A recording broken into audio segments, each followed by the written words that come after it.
Losing a partner is one of the most profound experiences a person can go through, and for many women, it comes with a heavy financial burden. I remember the day my husband passed away. It felt like the ground had been pulled from under me. I was not just grieving the loss of my partner, but also facing a future that suddenly seemed uncertain and daunting. In the wake of his death, I found myself drowning in paperwork. There were bills to pay, insurance claims to file, and a mountain of decisions to make. I had always relied on him for financial guidance, and suddenly, I was thrust into a world where I had to navigate everything alone. It was overwhelming.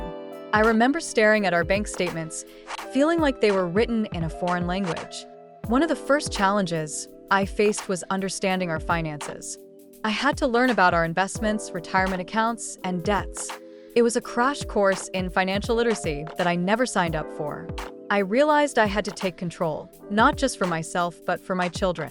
I started attending workshops and reading books about personal finance. It was empowering to learn about budgeting, saving, and even investing. But it wasn't just about the numbers. There was an emotional aspect to it all. I had to confront my fears about money.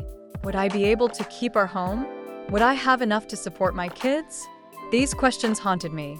I found solace in talking to other widows who had been through similar experiences. Their stories were both heartbreaking and inspiring. They shared practical tips, like how to negotiate with creditors and the importance of having an emergency fund.